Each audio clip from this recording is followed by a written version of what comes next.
And I just think, Ted, we're just, I've been doing this for almost 35 years. We're just in a different day.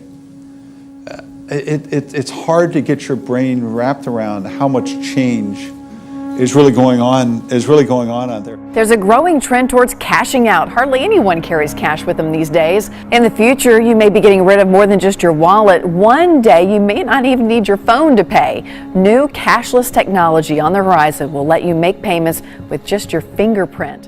And so what I wanted to share with you a little bit today are just some thoughts, just to try to open up your minds a little bit about this time we are living in right now and what's really going on.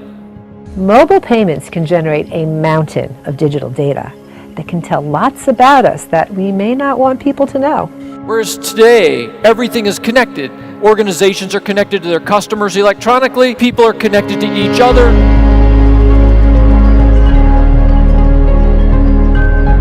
Today, we don't think much about how everything is becoming connected and how much that changes the world when data flows across the world. Or we don't look at things such as mobile devices. I mean, we're all carrying mobile devices today, right? And it's funny because it can look out at any audience. Yeah. And the whole time I'm talking, there will be people that are on their devices. Now, they could be taking notes, yeah? They could be tweeting, best speaker I've ever heard, right? Who knows? But it's amazing how addicted we've become to these things already. Now, what we have to understand is this is just a first step. It's a first step.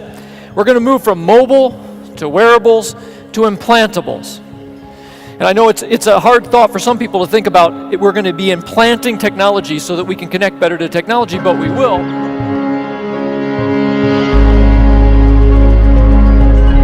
The Agenda 2030 that was adopted in New York in September was, in my view, a really revolutionary step forward that really has changed the way that we together look at the world. And these goals that underpin the 2030 Agenda are universal.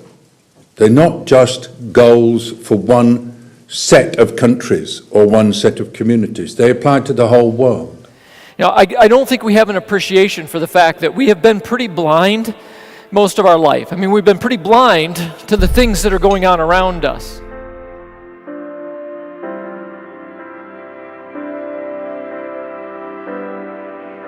So I think that this is really a very, very important and interesting time to be in politics. And I believe that we have a new world after 2015. We have a common map for the sustainable development of our planet. And of course, now our focus is very much on a rapid and thorough implementation of the Agenda 2030 into Swedish politics and legislation.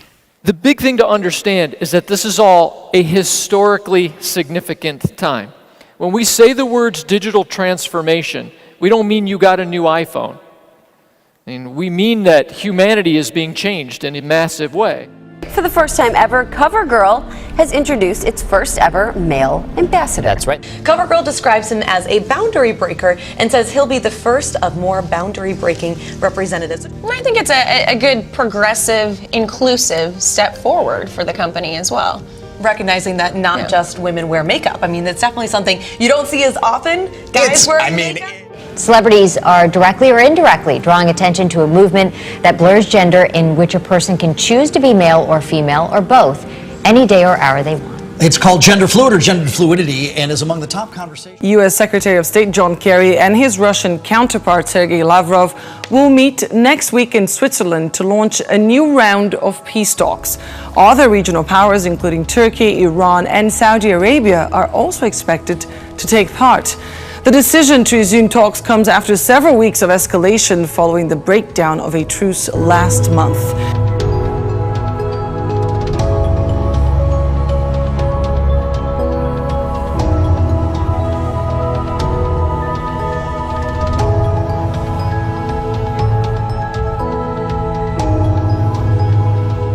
Russian President Vladimir Putin is set to visit Turkey for the first time since Turkish forces shot down a Russian military jet. I have full faith that the normalization process between Turkey and Russia will continue at full pace. So there is a sense here that this is yet another step, another effort to try and show the world that more than just friends again. What's the weather forecast in space? Is there a weather forecast for space? Well, that's what President Obama wants scientists to keep tabs on. The president issued an executive order today trying to get the science community prepared for solar storms that could disrupt us here on Earth. Solar storms happen all the time. Scientists say that they're like 1 million nuclear bombs exploding at the same time. Yes, they're that big. The problem is, no one knows exactly when the effects of one of those storms could strike the Earth.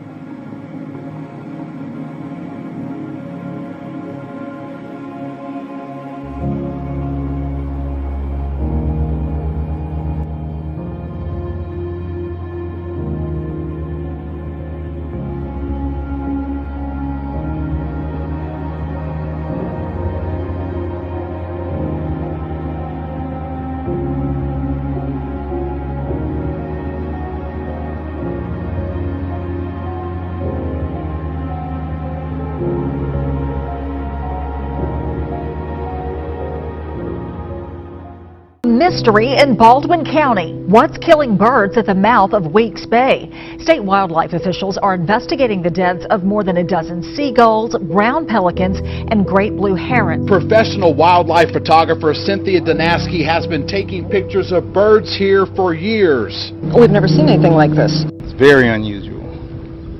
I don't normally see that down here.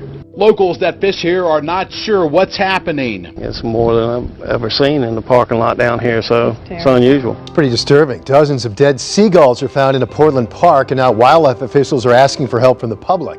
It is an unusual request, but it's because 36 juvenile herring gulls have died there in recent weeks with no explanation. Hundreds of dead fish are washing up on the shore in Guilford. People who live in the area are asking us to come check this out, figure out what is going on here.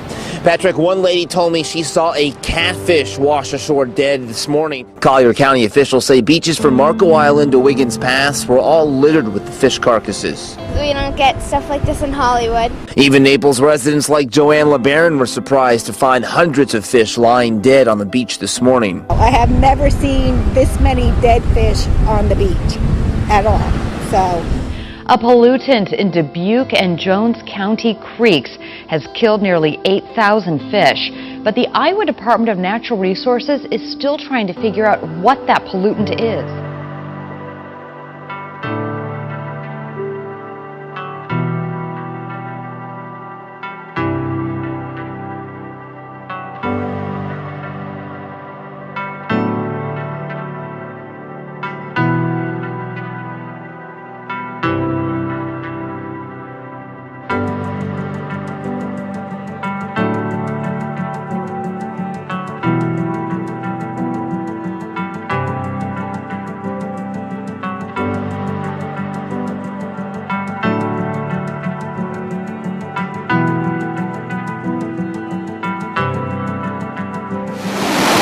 It's an all too familiar sight, a U.S. Navy ship launching missiles against targets in the Middle East.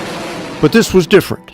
This was the first time the U.S. has fired at one of the warring sides in Yemen's civil war. It's the second time in just 4 days missiles have been fired at the American destroyer. Russian-U.S. relations may be heading closer to a flashpoint for the first time in decades. And News Channel 5's Rebecca Schleicher shows us why experts say the presidential election will play a key role in the recent resurgence of Cold War tensions. As a 5-year civil war wages in Syria, old foes square off in a proxy war once again. And so Russia and Iran have thrown their weight in to support Assad against most of his people. The U.S. is backing the rebels, rising up against Bashar al-Assad's oppressive regime. A professor says Russia has taken advantage of what Putin believed was a weakening America to push its influence around the world. This generation is uniquely placed to change the course of history. As Secretary General Ban Ki-moon rightly pointed out, this is the first generation with the potential to end extreme poverty, and the last one able to act to avoid the worst effects of climate change. No community should be considered to be outside the span of this new agenda. Whatever your ethnicity, whatever your livelihood, whatever your lifestyle or location, all of you are inside the agenda. We need to inform everyone that these goals are the heart of a plan for the future of the world's people, as well as for the planet itself.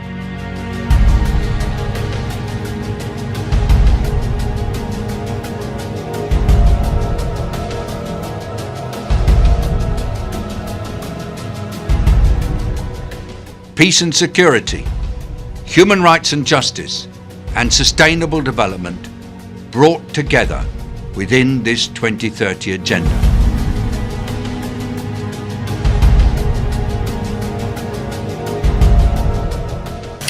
The quantity and the intensity and the complexity of the issues that are faced now in this more interconnected world are truly daunting. They're political, there are civil wars, there are regional conflicts, there are simmering disputes. We can reel off a list. So we need to evaluate now, in this modern time, whether we have the tools that we really do need.